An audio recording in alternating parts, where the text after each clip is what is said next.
Hello everyone, more new cards. I really wish they would space these out a little bit more. I just recorded one of these 12 hours ago. Ha! Oh, jeezy crazy. Well, we got the new Horus cards.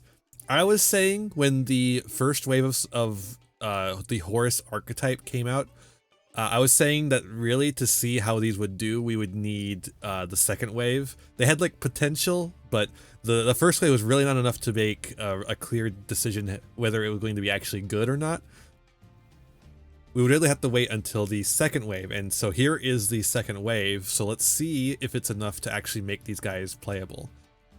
First up, we have a retrain of Horus itself, which is good because I was really like not enjoying the fact that it didn't have very much connection to Horus, the actual like monster. And we're still not really connecting to Horus, it looks like. It is Horus, but I just quickly looked at the effects and I don't see anything about levels.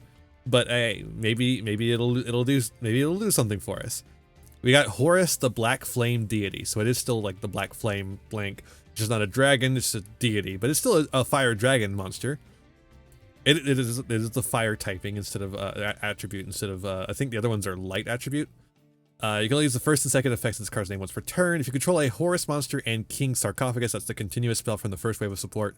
You can reveal this card in your hand and send one card from your hand or field to the grave. Send one card from the field to the grave. Okay, so it's a removal spell. The one card from the field is like anywhere in the field.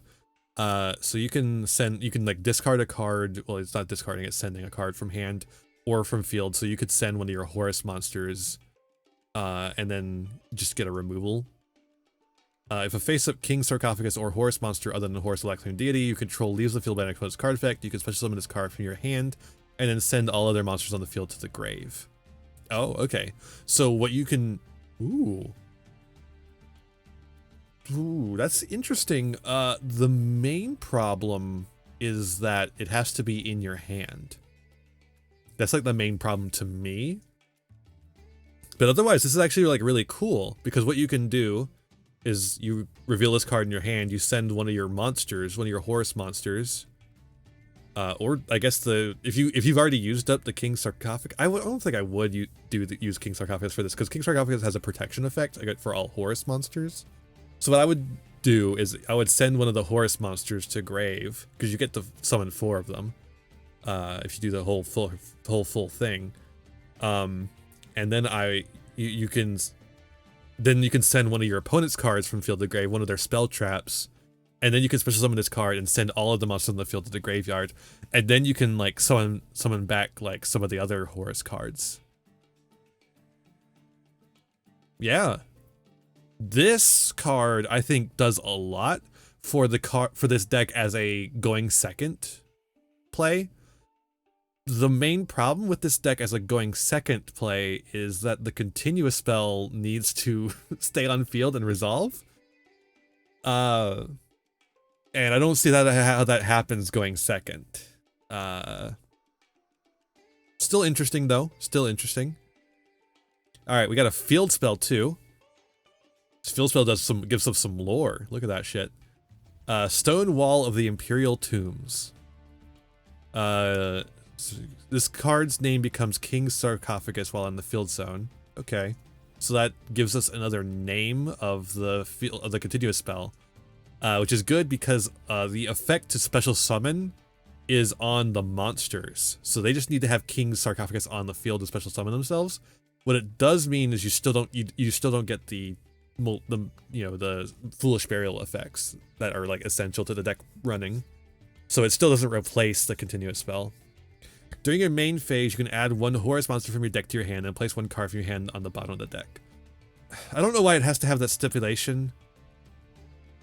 That's really lame. This does mean though that you can play Horus the Black Flame deity as a one-of. Because I don't think this actually does any good it certainly doesn't do any good if you have multiples in hand. I don't think you really want to play multiples of this other than if you didn't have a way to search it. But like you want to play the field spell, and there's ways to search field spells. And then this can get you to Black Flame Deity. What it can also do is it can get you to the Horus monster that lets you add King Sarcophagus to hand. And then once you have that in hand, you can like do the whole combo. So this makes King Sarcophagus much more consistent as well.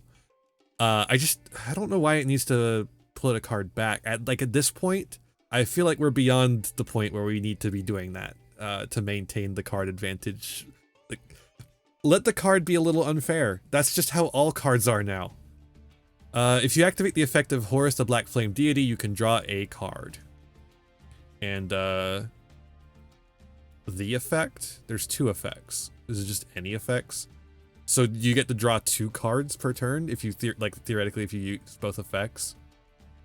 It doesn't say in the hand or on the field, so I assume that activating the first effect and then activating the well, is that an activated effect?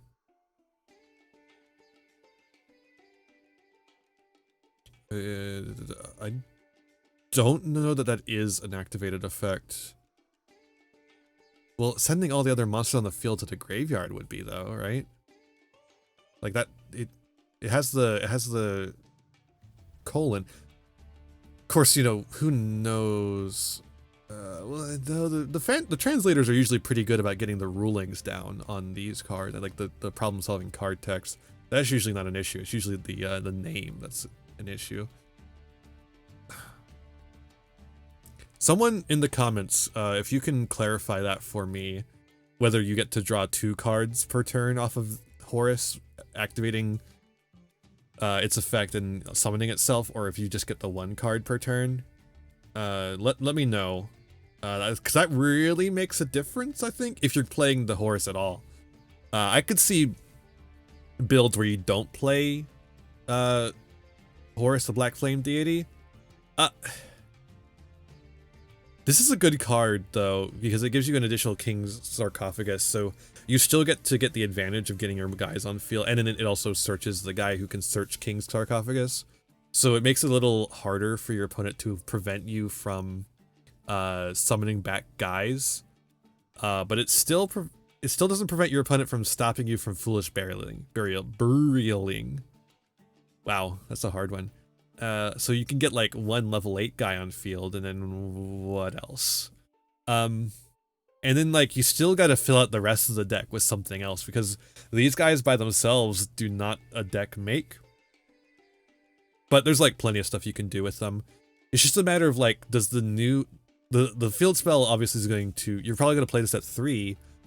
What space does that give you left for everything else?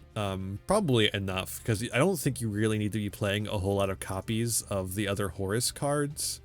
Probably only 2 of each at most. Also very strange to me that we're still not really involving the old Horus cards. Like, Horus Servant, I guess, still, like, does work with all this stuff. But, like, the Horus, the Black Flame Dragon, really has nothing to do with all this, other than the fact that it's still named Horus. And, like, none of this has to do with, like, stopping spells, which is what the Horus cards did. What the level Horuses do. They like, interact with spells, your opponent's spells. And like none of this interacts with that at all. It's like it's a completely different archetype that happens to have Horus in it, which is really weird. It might as well be Metaphys, because it's an entirely different archetype that happens to have Horus in it. Yeah, whatever. It does work with the Horus, which is different from the rest. Like you could add Horus the Black Flame Dragon level 6 and then tribute summon for it. And then like hope you get to level it up into level 8. So I guess in that way Stonewall of the Imperial Tombs does allow you to more effectively mesh in the old Horus cards, but like that's a really bad play when you could instead add Horus the Black Flame Deity, or the Horus card that lets you search Sarcophagus, or any number of other things, you know. Especially since you have to put a card back on the bottom of the deck for it. Like you're giving up one of your cards in hand for it, and that just doesn't feel good. But at least it means you don't have to play as many copies. I don't know. I'm really torn on this because I think these cards are really strong. Are there going to be more? Because it just doesn't feel like there's enough for the archetype. I mean, it's going to have to be played with other cards, of course, but it just doesn't feel like there's enough going on. It's still reliant on this one spell resolving, and like any deck where you're like extremely reliant on exactly one card resolving, I just don't feel confident about it. You know, like Branded. Branded relies on the Branded Fusion resolving a lot, and so I don't, and it didn't really become a. It had its time, but that was a while ago. And then like we got a bunch of cards or a bunch of decks that don't rely on one effect resolving. They have multiple effects that when they resolve can do like a one card combo, is that essentially. And even branded Chimera now, the Branded Fusion is to bait out negation for your other stuff. If the Branded Fusion resolves, great, awesome.